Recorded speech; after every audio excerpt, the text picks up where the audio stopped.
Number.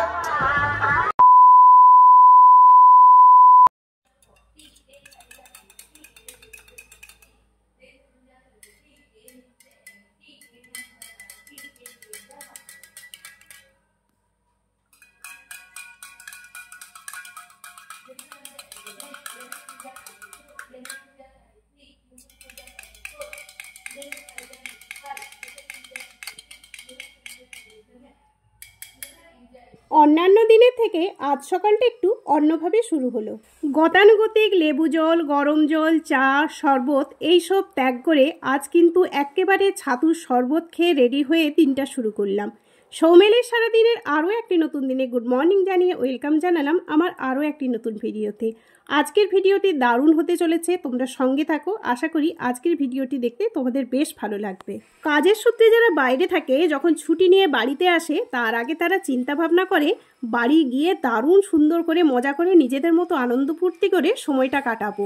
হয়ে যায় ঠিক তার উল্টোটা। আমরা যারা বাড়িতে থাকি আমরা ভেবে রাখি ছুটি এলে কিন্তু আমরা আমাদের মতো করে ওই মানুষটাকে নিয়ে সময় কাটাবো। যেমনি ভাবা তেমনি কাজ। দেখেই বুঝতে পারছো আমরা কোথাও রেডি হচ্ছি যাওয়ার জন্য, আর ইতিমধ্যে আমরা পৌঁছেও গেছি আমাদের গন্তব্যস্থলে। পুরনো যারা দর্শক নিশ্চয়ই তারা চিনতে পেরে গেছো জায়গাটা কোথায়, আর নতুনদের জন্য তো বলেই দিচ্ছি জায়গাটা হলো আমার জেঠুর বাড়ি, বলতে পারো আমার আরও একটা বাপের বাড়ি। দুই ভাইয়ের ঘরে আমি হলাম একমাত্র মেয়ে, আর ওই একমাত্র জামাই যদি ছুটিতে থাকে সেখানে জেঠু কখনো ছাড় দিতে পারে এটা কখনো ভাবাই যায় না। জেঠু কখনো আমাকে ভাইঝি হিসেবে ভাবে না, নিজের মেয়ের মতোই ভাবে। মূলত এখানে একটা অনুষ্ঠান চলছে, সেই কারণেই কিন্তু জেঠু আগে থেকে জামাই বাবাজিকে বলে দিয়েছে অবশ্যই কিন্তু আসতে হবে, 100% কথা দিতে হবে। এই যে কথা দেওয়ার ব্যাপারটা হয়েছিল ঠিক তিরুপতি যাওয়ার সময়, ট্রেনে গল্প করতে করতে সমস্ত কিছুই ডিটেলস বলে দিয়ে কথাও দিয়ে নিয়েছে। আর বরমশাই যখন কথা দিয়েছে আসতে তো হবেই, কিন্তু এসে দেখি এখানে তো প্রচুর কাজকর্ম চলছে, সেগুলো জেঠু কিন্তু ফোনে আমাদের জানায়নি। জানালে তো জানে আমরা আসবো না। যাই হোক, লোকেরা তাদের কাজকর্ম করে যাচ্ছে, আর এদিকে আমার জেঠু জেঠিমা মানে বাড়ির সমস্ত মেম্বাররাও কিন্তু সমস্ত দেখভাল কাজকর্ম করতে করতে ব্যস্ত আছে। চলো আমি তো দেখালাম এখানে কি কাজকর্ম চলছে, তারপরে তোমরা তো সবসময়ই দেখতে চাও যে আমার জেঠুর বাগানের সমস্ত শাকসবজিগুলো।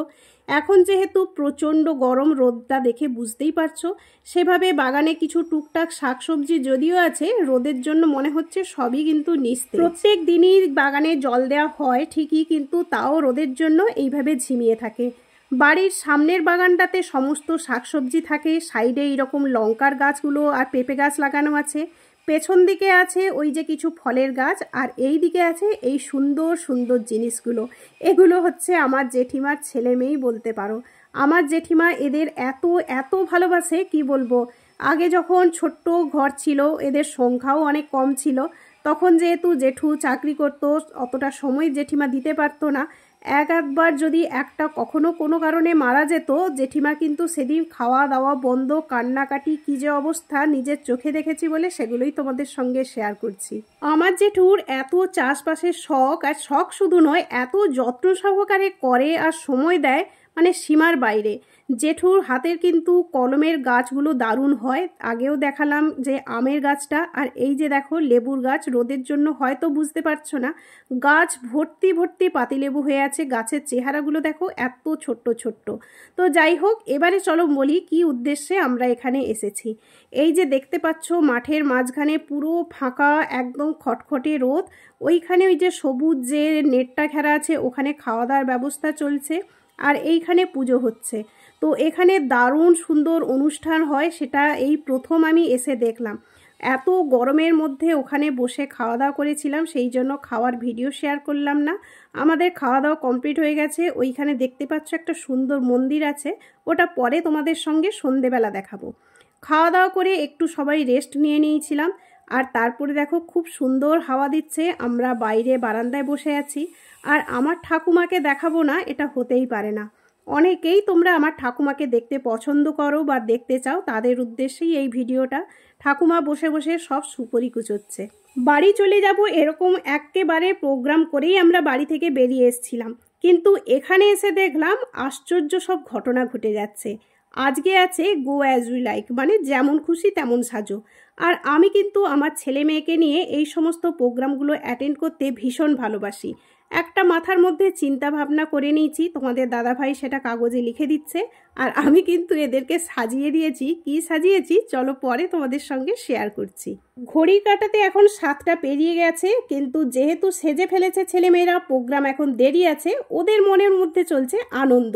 আর ভাইজিও বলল পিসিমণি আমাকে একটা সাজিয়ে দাও, ওকেও ওর মতো সাজিয়েছি। আবার যখন অনুষ্ঠান মঞ্চের কাছে এলাম তখন দেখছি আরও দারুণ দারুণ প্রোগ্রাম। দেখছি ফুচকা খাওয়া প্রতিযোগিতা চলছে। ছেলে মেয়েকে সমস্ত প্রোগ্রামে অ্যাটেন্ড করাতে আমি ভালোবাসি, কিন্তু নিজের একটু লজ্জা লাগে বিভিন্ন প্রোগ্রামে অ্যাটেন্ড করতে। কি আর করা যায়, এটা যেহেতু বাপের বাড়ি, লজ্জার কোনো সেরকম কারণ নেই। কিন্তু ভাইয়ের বউ করেছে কি, আমার নাম দিয়ে দিয়েছে ফুচকা খাওয়ার প্রতিযোগিতায়। দেখো টপা টপ করে ফুচকা খাচ্ছি, কিন্তু দুঃখের কথা কোনো কিছুই হতে পারিনি। মানে একটার জন্য আমি কোনো কিছুই হতে পারিনি। ফার্স্ট সেকেন্ড থার্ড হয়ে গেছিলো, বয়সের যেহেতু সীমা ছিল না, ভাইজিও কিন্তু যোগদান করেছিল। আমি আর ভাইজি কিছু হতে পারিনি ঠিকই, কিন্তু আমার ভাইয়ের বউ থার্ড হয়ে গেছিল, ও একটা সুন্দর প্রাইজ পেয়েছিল। আর আমরা যে উদ্দেশ্যে মূলত এখনো পর্যন্ত আছি, এই যেমন খুশি তেমন সাজুর জন্য। দেখতেই পাচ্ছ এখানে অনেক সুন্দর সুন্দর সেজেছিল। আমার ছেলে মেয়েকে সাজিয়েছিলাম ওই পেহেলগাঁওয়ের ঘটনাটা, মানে বাবা মা বেড়াতে এসে হারিয়ে গেছে, ভাই বোন একে অপরের সাহারা। তো সুন্দর ওরা কিন্তু প্রেজেন্টেশন করেছিল, কিন্তু যাই হোক হতেও পারেনি, অংশগ্রহণ করাটাই মেন। এখানে এত সুন্দর অনুষ্ঠানের প্রাইজগুলো ছিল, তোমাদেরকে স্ক্রিনে দিয়ে দিচ্ছি, দেখে নাও। সত্যি অবাক করার কাণ্ড। এই অনুষ্ঠানে এসে কিন্তু সমস্ত ছোট্টবেলার আমার সঙ্গী সাথীদের সঙ্গে দেখা হয়েছিল, তাদের ছেলে মেয়েদের সঙ্গে পরিচয় হলো, খুব ভালো লাগলো। যেহেতু খুবই কম যাওয়া হয়, তো এরপরে কিন্তু আমরা বাড়ি চলে যাব, অনেকটাই রাত্রি হয়ে গেছে। তো কিছুতেই ওরা ছাড়ছিল না, কিন্তু বাধ্য হয়ে আমরা চলে এসেছিলাম। কিন্তু ভাইয়ের বউ বলল দিদি একদম খাওয়া দাওয়া করে তোমরা বেরো, যেহেতু এত রাত্রি হয়ে গেছে, বাড়িতে গিয়ে সুন্দর করে ঘুমিয়ে যাবে। সবাই খাওয়া দাওয়া করেই চলে এসেছিলাম। আর ওই যে দিনের বেলাটা মন্দির দেখিয়েছিলাম, সেখানে রোদের জন্য দাঁড়াতে পারিনি, রাতে একবার দেখিয়ে দিলাম। দেখো খুব সুন্দর মন্দিরটা। শুনেছি এখানে শিব চতুর্দশীতে দারুণ সুন্দর অনুষ্ঠান হয়, ইচ্ছা আছে একবার অ্যাটেন্ড করার জন্য। এলে অবশ্যই ভিডিওটি শেয়ার করব।